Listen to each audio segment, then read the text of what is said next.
Hello friends, my name is Preeti. Friends, आज हम discuss करेंगे मॉडर्न हिस्ट्री के पार्ट 3।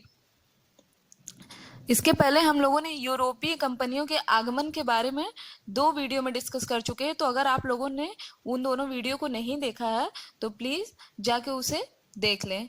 आज हम बात करेंगे बंगाल के नवाब के बारे में, क्योंकि आज जो हमारा क्वेश्चन होगा वो इसी से रिलेटेड होगा।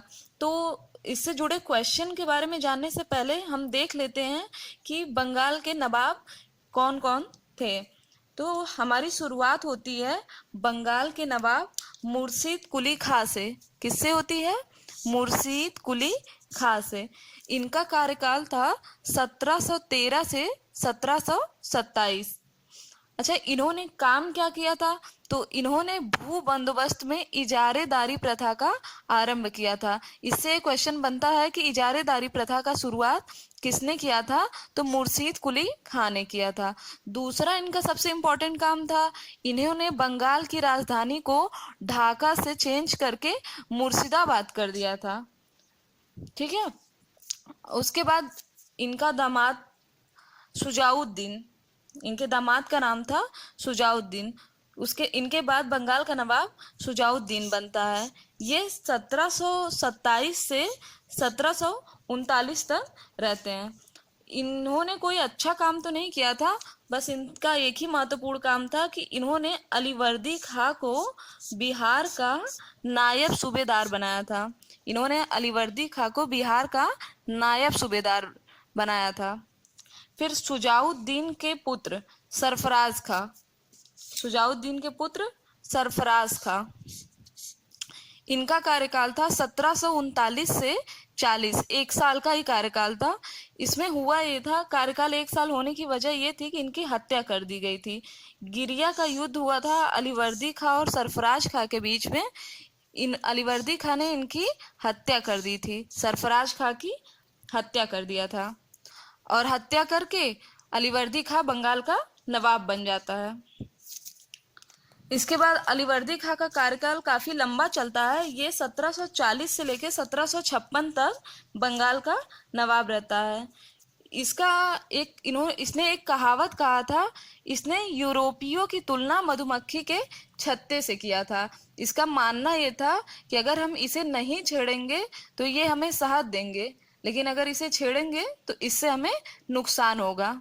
दोस्तों, अलीवर्दी खां की 3 पुत्रियां थी, जिसमें से सबसे छोटी पुत्री से जो पुत्र पैदा हुआ था, मतलब इनका नाती सिराजुद्दौला था। सबसे छोटी पुत्री का जो पुत्र था, इनका नाती सिराजुद्दौला। अलीवर्दी खां ने उसे अपना उत्तराधिकारी चुना। किसे?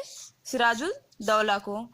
ऐसा माना जाता है कि अलीवर्दी खां के बाद सबसे योग्य शासक मीर कासिम था, सबसे योग्य नवाब मीर कासिम था। तो सिराजुद्दौला का कार्यकाल 1756 से 1757 तक चलता है। इसमें कुछ इंपॉर्टेंट घटनाएं हुई थी। ब्लैक होल घटना 20 जून 1756 को हुई थी। ये घटना बहुत ही इंपॉर्टेंट है। इसके बारे में हम नेक्स्ट वीडियो में, क्योंकि इसको बहुत ही ज़्यादा डिटेल से पढ़ना पड़ेगा इसे समझने के लिए। तो और दूसरी घटना थी कि इन्हीं के समय में प्लासी का युद्ध हुआ था। क्या हुआ था? प्लासी का युद्ध। सिराजुद्दौला के बाद बंगाल के नवाब बने मीर जाफर। 1757 से 1760 इनका कार्यकाल था। इनकी एक फेवरेट नीति थी, बांटो और राज्य करो। ये इतना इम्पोर्टेंट नहीं है, फिर भी जान लेते हैं, नीतियों के बारे में जानना चाहिए। उसके बाद मीर कासिम बंगाल के नवाब बनते हैं। कौन? मीर कासिम। मीर कासिम को ही अलीवर्दी खां के बाद सबसे योग्य उत्तराधिकारी माना जाता है बंगाल का, सबसे योग्य शासक। ये इनका कार्यकाल था 1760 से 1763। दोस्तों, अगर आपको याद हो तो पिछले वीडियो में हमने आपको बताया था कि 1760 में वांडीवास का युद्ध हुआ था अंग्रेजों और फ्रांसीसियों के बीच।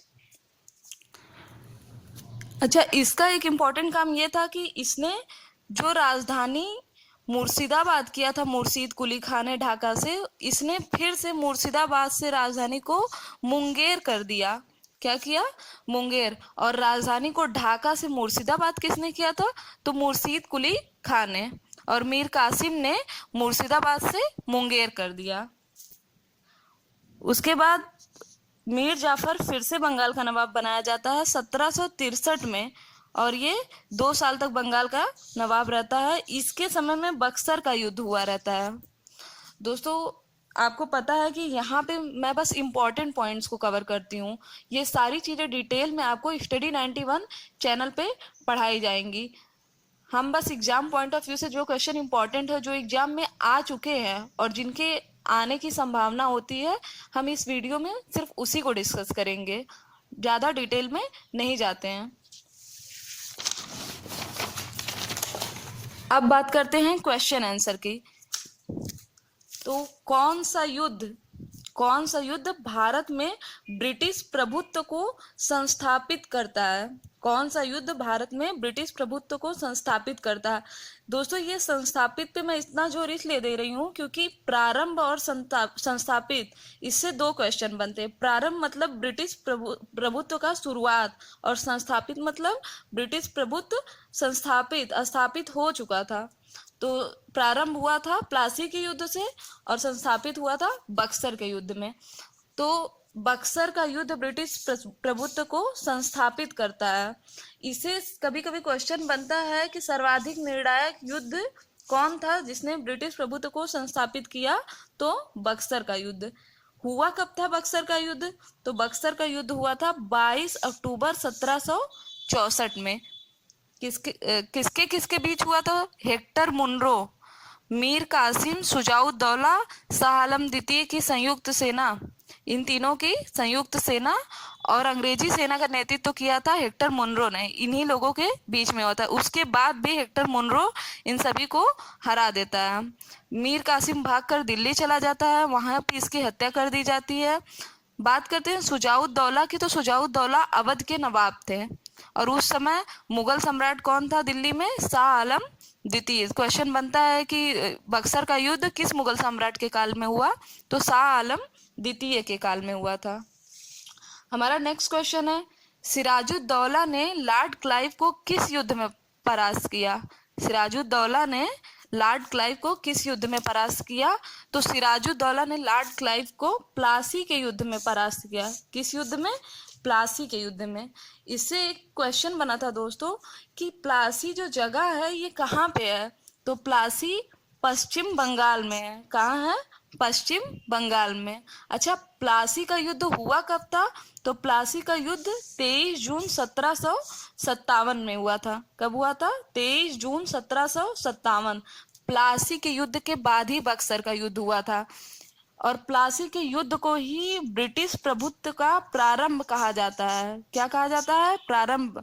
हमने आपको ऊपर बताया है कि ब्रिटिश प्रभुत्व का प्रारंभ प्लासी के युद्ध को कहा जाता है, और ये संस्थापित ब्रिटिश प्रभुत्व का संस्थापित बक्सर के युद्ध को कहा जाता है।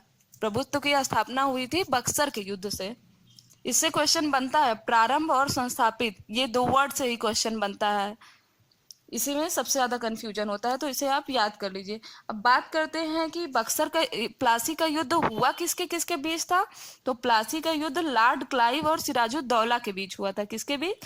लॉर्ड क्लाइव और सिराजुद्दौला। याद आया सिराजुद्दौला? बंगाल के नवाब, अलीवर्दी खां के नाती। नेक्स्ट बात करते हैं, स्वर्ग से उत्पन्न सेना नायक किसे कहा जाता है? तो स्वर्ग से उत्पन्न सेना नायक रॉबर्ट क्लाइव को कहा जाता है। किसे कहा जाता है? रॉबर्ट क्लाइव को। इसी को ब्रिटिश प्रभुत्व का संस्थापक भी कहा जाता है।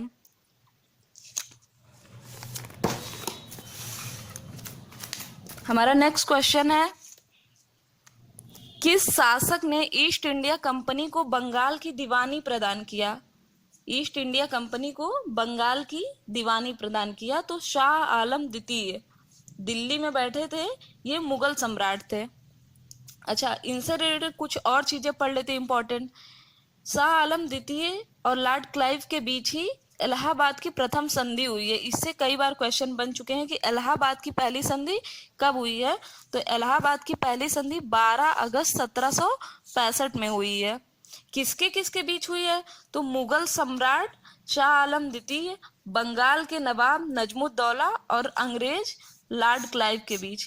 नजमुद्दौला, शाह आलम द्वितीय, इन्हीं तीनों के बीच इलाहाबाद की प्रथम संधि हुई थी। इसका रिजल्ट क्या आया था? रिजल्ट ये आया था कि बंगाल, बिहार और उड़ीसा की दीवानी कंपनी को दे दिया गया था। किसे दे दिया गया था? कंपनी को, ईस्ट इंडिया कंपनी को। और इसके बदले में इन लोग को क्या मिला था? तो मुगल सम्राट शाह आलम द्वितीय को 26 लाख रुपए प्रतिवर्ष पेंशन मिलने की बात हुई थी इस संधि में। नेक्स्ट क्वेश्चन है, इलाहाबाद की द्वितीय संधि कब हुई थी? तो 4 दिन बाद 16 अगस्त 1765 में इसकी द्वितीय संधि हुई थी। यह संधि हुई थी शुजाउद्दौला और लॉर्ड क्लाइव के बीच। शुजाउद्दौला अवध के नवाब थे। इससे क्वेश्चन कभी कभी छोटे मोटे एग्जाम में पूछे जाते हैं कि शुजाउद्दौला कौन थे? तो शुजाउद्दौला अवध के नवाब थे। हमारा नेक्स्ट क्वेश्चन है, 1765 ईस्वी में दीवानी प्रदान किए जाने पर सबसे पहले किस पर्वतीय जाति के ब्रिटिश सबसे पहले किस पर्वतीय जाति के संपर्क में आए? ब्रिटिश सबसे पहले किस पर्वतीय जाति के संपर्क में आए?